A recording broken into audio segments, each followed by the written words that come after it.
आज हम उपनिषदों की श्रेणी में प्रश्नोपनिषद हमारा पूरा हो गया है। आज से हम मुंडको उपनिषद प्रारंभ करेंगे। इसका जो प्रथम मुंडक का प्रथम खंड है उसका अध्ययन करेंगे।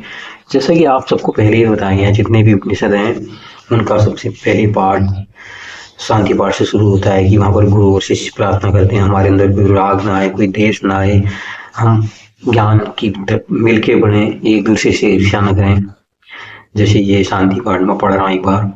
ओम भद्रं कर्णेभिः शृणुयाम देवा भद्रं पश्येमाक्षभिर्यजत्राः स्थिरैरङ्गैस्तुष्ट्वा विपर्यसीं देवीतं यदायुः स्वस्ति न इन्द्रो वृधस्रवाः स्वस्ति नः पूषा विश्ववेदाः स्वस्ति नस्ताक्षर्यो अरिष्टनेमिः स्वस्ति नो बृहस्पतिर्दधातु। ओम शांति शांति शांति। ये तो शांति पाठ है जो मैंने बताया कि यहाँ पर गुरु और शिष्य मिलकर प्रार्थना करते हैं कि हम सब कल्याण काम में लगे रहें, हमारे अंदर राग द्वेष ईर्ष्या कुछ न हो, आत्म उन्नति मार्ग में हम लोग बढ़ते रहें। आइए अब प्रथम मुंडक शुरू करते हैं। प्रथम मुंडक का प्रथम खंड शुरू करते हैं। यहाँ पर श्लोक नंबर 1 से शुरू होते हैं, जो यहाँ पर कहा गया है कि जो सर्वशक्तिमान परब्रह्म है परमेश्वर में सबसे पहले ब्रह्मा प्रकट हुए। ब्रह्मा के साथ ही उन्होंने देवताओं, महर्षियों, मरीचि आदि प्रजातियों को उत्पन्न किया, समस्त लोगों की उत्पत्ति की, उनके लिए फिर नियम बनाए। उसके बाद अपने सबके बड़े पुत्र महर्षि अथर्वा थे। सबसे पहले ब्रह्मा जी ने कहा कि उन्हीं को ब्रह्म विद्या का उपदेश दिया। ब्रह्म विद्या में क्या है, एक पराविद्या और अपराविद्या, दोनों को मिला के ब्रह्म विद्या कहते हैं। तो अथर्वा ऋषि को ब्रह्म विद्या से जो ज्ञान मिला था वही उन्होंने आगे अंगी ऋषि को बताया। अंगी ने फिर भारद्वाज ऋषि को बुलाया, वहां से सत्यवह ऋषि को बताया। भारद्वाज ऋषि ने ब्रह्मा के पर तथा अपर दोनों स्वरूपों का ज्ञान कराने ब्रह्म विद्या का उपदेश अंगिरा ऋषि को दिया। तो बताया जाता है एक सौनक नाम के प्रसिद्ध महर्षि थे, उनके वो एक बहुत बड़ा विश्वविद्यालय चलाया करते थे, एक गुरुकुल चलाया करते थे जिसमें 88,000 ऋषि रहते थे। वे ब्रह्म विद्या जानने के लिए पूरी इच्छा के साथ महर्षि अंगिरा के पास आए। विनय महर्षि से पूछा, भगवान जिसको भली भांति जानने पर यह कुछ देखने, सुनने और अनुमान करने में आता है, सब जान लिया जाता है, वह परम तत्व आखिर है क्या? कृपया करके बताइए, उसे कैसे जाना जाए। उसके बाद जो श्लोक मंत्र नंबर 4 से बता रहे हैं, जो ऋषि सनक के पूछने महर्षि अंगिरा बोले कि ये अंगिरा, ब्रह्मा को जानने वाले महर्षियों का कहना है कि मनुष्य के लिए जाननी योग्य 2 विद्याएं, एक तो परा और दूसरी अपरा विद्या।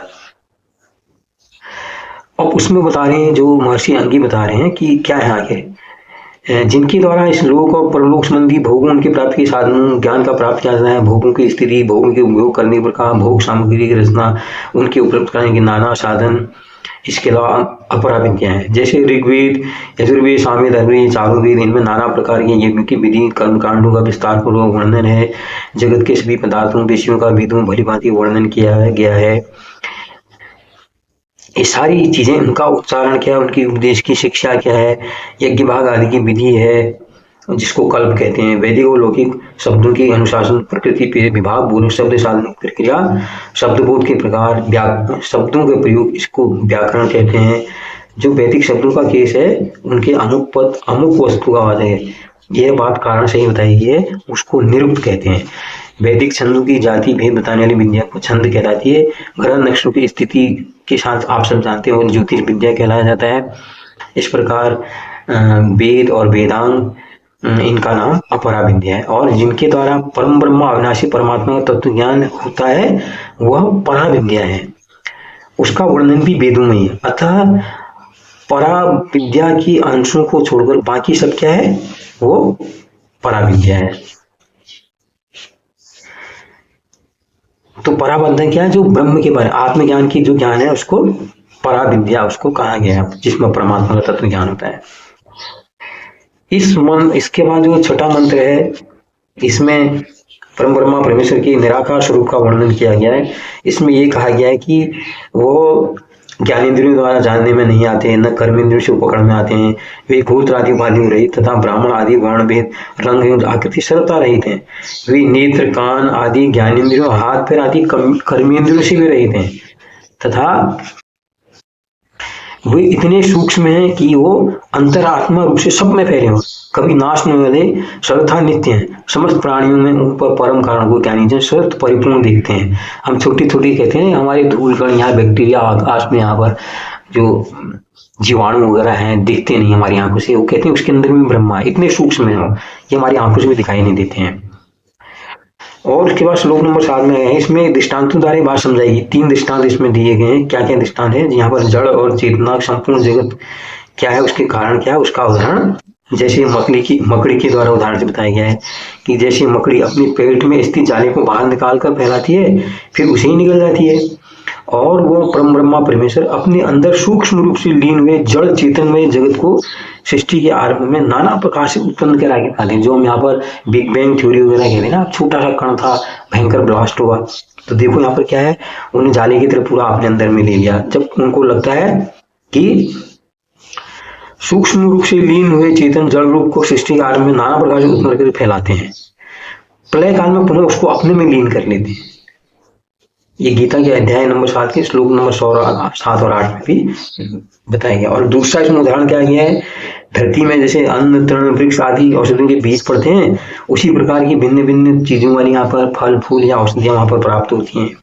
उसमें पृथ्वी कोई पक्षपात नहीं करती, जहां पर एक झाड़ी हो रही है उसी बगल में आम का पेड़ भी उगता है।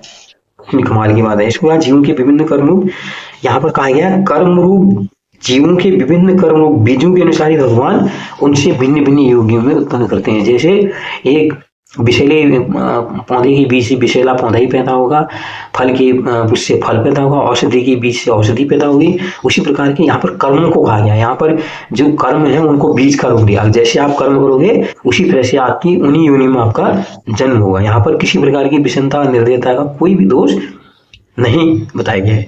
और जो तीसरा जो उदाहरण दिया है मनुष्य के शरीर से बताया गया, जिस प्रकार एक जीवित मनुष्य के देह से विलक्षण केश रोए नख आदि अपने आप उत्पन्न होते हैं, बढ़ते रहते हैं, उनके लिए कोई कार्य नहीं करना पड़ता। हम सोए फिर भी काम करेंगे, कोई बेहोश हुआ पड़ा हुआ है उसके बाल फिर भी बढ़ेंगे, नाखून फिर भी उसके बढ़ते रहेंगे।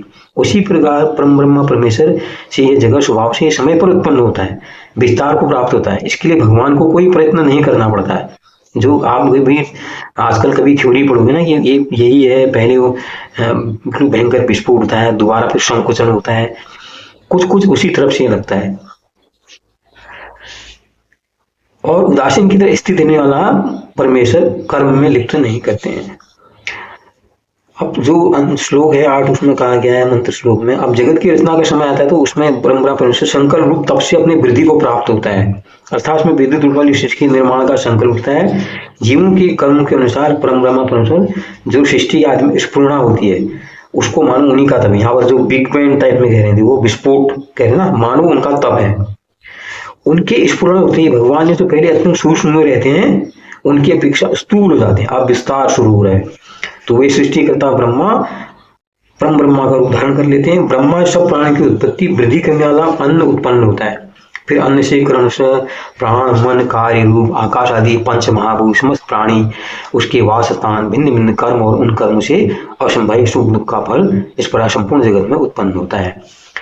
वे संपूर्ण जगत के अंतिम श्लोक में कहा गया, संपूर्ण जगत के कारणभूत परम पुरुष परमेश्वर साधारण रूप से तथा विश्व सबको भलीभांति जानते हैं।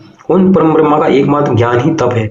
उन्हें साधारण मनुष्य की भांति जगत की उत्पत्ति के लिए कष्ट तप नहीं सहन करना पड़ता। वह सरस्वत नाम परम ब्रह्मा परमेश्वर के शंकर मां से यह प्रत्यक्ष दिखने वाला विराट स्वरूप जगत अपने आप प्रकट होता है और समस्त प्राणी तथा लोगों के नाम रूप आहार आदि भी उत्पन्न हो जाते हैं। सोना कृष्ण ने यही तो प्रश्न पूछा था, किसको जाने सबको जान लिया जाता है। इसके उत्तर में जो है जगत के परम कारण परमात्मा से जगत की उत्पत्ति बतलाकर संक्षेप में यह बताया गया है कि उन सर्वशक्तिमान सर्वज्ञ सबके कर्ता धर्ता परमेश्वर को जानने से ही सबको जान लिया जाता है। हम जबकि जानते कुछ और है, अगर हमने उनको जान लिया तो समझ लें हमने सबको जान लिया। यही थी मुंडको पूरा किया। अगले हफ्ते फिर और मिलेंगे कुछ नए उनके साथ। बहुत बहुत धन्यवाद। नमस्कार, आपका दिन शुभ हो।